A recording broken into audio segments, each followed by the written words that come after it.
Électricité, aqueduc, hydrocarbures, égouts, communication. Les services publics sont des services essentiels qui font partie inhérente de notre quotidien. Leur interruption peut bouleverser de façon importante la sécurité publique, l'économie, le transport et avoir des effets néfastes sur l'environnement. Malheureusement, il est encore fréquent que des câbles, des conduits ou des canalisations soient abîmés lors d'excavations, souvent parce que toutes les mesures nécessaires pour assurer leur protection n'ont pas été prises. Si les coûts de réparation de réseau se chiffrent assez facilement, les coûts sociaux ou indirects, quant à eux, sont difficilement quantifiables.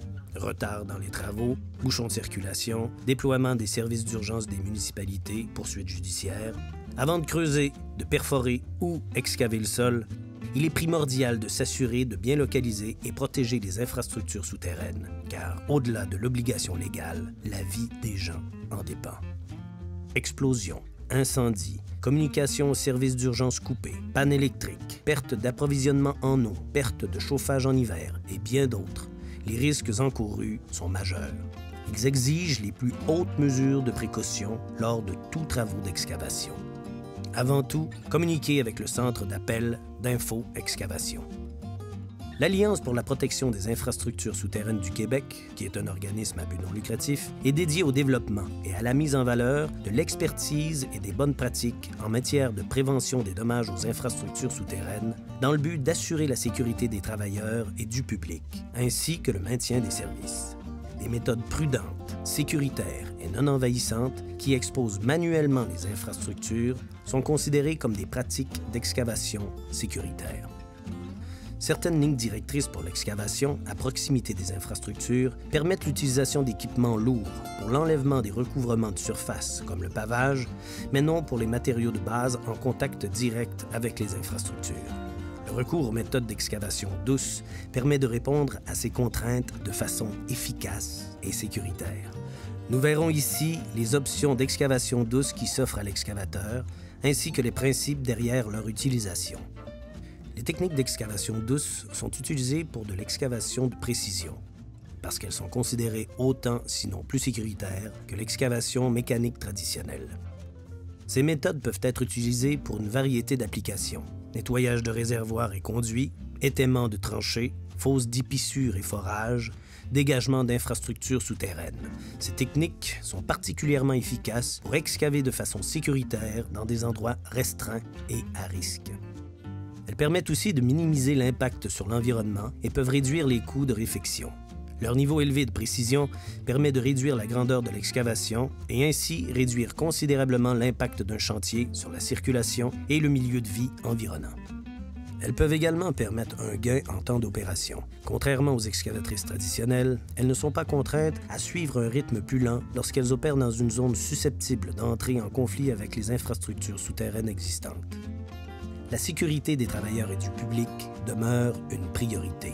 L'entrepreneur qui compte employer une méthode d'excavation douce doit s'assurer que le travail soit fait par des gens formés et qualifiés qui utilisent des appareils spécifiquement conçus pour le travail qui doit être fait.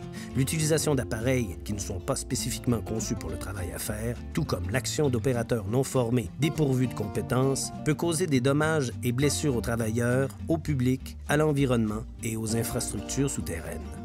Lorsqu'il creuse à l'intérieur d'une zone tampon, l'excavateur doit prendre les précautions nécessaires pour protéger les infrastructures à l'intérieur et autour de la zone d'excavation. L'utilisation d'une méthode d'excavation douce ne soustrait pas l'excavateur de sa responsabilité à communiquer avec le centre d'appel d'Info-Excavation et le propriétaire foncier pour savoir s'il y a des infrastructures souterraines présentes à l'endroit où il prévoit faire ses travaux et de les identifier. Il est recommandé à tout excavateur qui prévoit utiliser une méthode d'excavation douce de procéder de façon habituelle, en faisant une demande de localisation. Les entreprises exploitant des réseaux souterrains ont convenu d'un code de couleur pour identifier le type de réseau enfoui. Chacune des entreprises membres marque ainsi l'endroit précis de son réseau en utilisant la couleur qui y correspond. Certains propriétaires ou exploitants peuvent exiger le respect de procédures précises et intervenir durant l'opération. On doit s'assurer que la méthode d'excavation douce que l'on prévoit utiliser suit les règles et consignes de sécurité de chacun des propriétaires et exploitants. Il existe 3 méthodes connues d'excavation douce: l'hydroexcavation, l'excavation pneumatique et la pelle à main. Les moyens qui sont privilégiés tiennent compte des conditions climatiques et géographiques du site. Voyons maintenant de plus près chacune de ces méthodes. Le système d'excavation par hydroexcavation est une méthode non destructive qui utilise de l'eau pressurisée et un système d'aspiration pour creuser autour des infrastructures de façon sécuritaire, rapide et propre. Il s'agit d'un moyen mécanique d'excavation du sol qui utilise une combinaison unique de systèmes, l'eau, la pression et le vide, réunis en une seule unité de forage, mobile et autonome. L'eau est pressurisée et injectée dans le sol grâce à une baguette manuelle pour dégager la terre de l'infrastructure souterraine en toute sécurité. La boue qui en résulte est aspirée hors de l'excavation par un tuyau et stockée temporairement dans un réservoir de débris. Le principal avantage des hydroexcavateurs est la précision. Ce type d'excavation douce est reconnu comme une meilleure pratique en zone de congestion souterraine et en sol gelé. Peu importe le type de sol, peu importe la saison, il élimine pratiquement toute chance d'endommager les infrastructures difficiles à dégager par excavation traditionnelle. La technique d'excavation pneumatique est une autre méthode d'excavation douce par aspiration. Elle utilise cependant un système de pression d'air comprimé pour dégager le matériel entourant l'infrastructure. La pression injectée brise et amoindrit le sol, qui est ensuite aspiré hors de l'excavation par une canalisation sous vide. Cette méthode est particulièrement efficace pour des opérations sur des sols non glaiseux et non gelés. En sol sablonneux, l'air comprimé peut parfois créer un effet de jet de sable et causer des dommages aux infrastructures plus sensibles, ou celles munies d'un revêtement protecteur mou tel que câble ou conduite avec revêtement protecteur de type époxy ou de peinture. L'excavation pneumatique permet la réutilisation des sols comme remblais immédiatement après le creusage, puisqu'ils n'ont pas été transformés en boue. Tous les aspects de l'excavation par aspiration sont conçus pour diminuer les risques de blessures aux travailleurs et pour réduire les interruptions de service pouvant découler de dommages causés aux infrastructures. La technique manuelle à la pelle est une méthode d'excavation douce plus lente, mais tout aussi efficace et non envahissante. Elle est particulièrement efficace en zone d'excavation de sols meubles, gravier, sable et remblais secondaires. Sa vitesse d'exécution assure une évaluation constante de l'excavation en cours.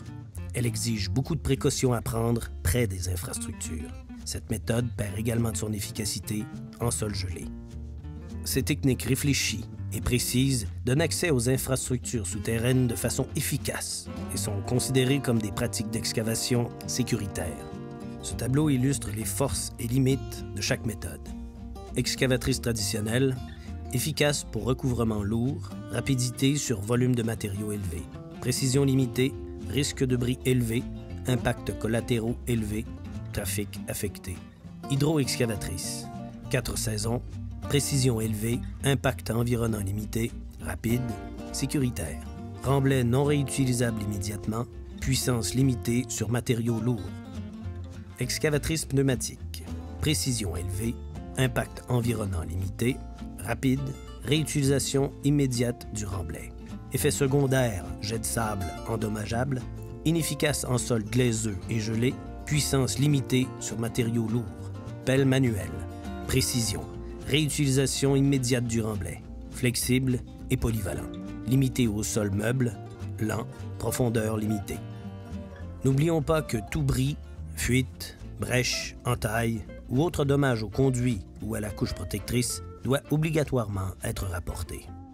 Lorsqu'une infrastructure est endommagée, les risques de panne ou un danger pour la protection environnante augmentent. Le propriétaire exploitant responsable d'un bris devra procéder à une inspection et assumer les réparations qui s'imposent.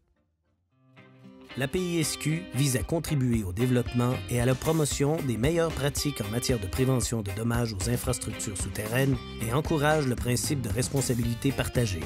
L'Alliance travaille également à susciter la mise en place des programmes de sensibilisation et d'éducation et assure la diffusion d'informations sur ces meilleures pratiques aux entreprises spécialisées dans le domaine ainsi qu'au public en général.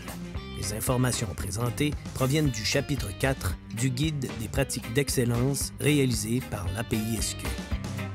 La prévention des dommages, une solution durable.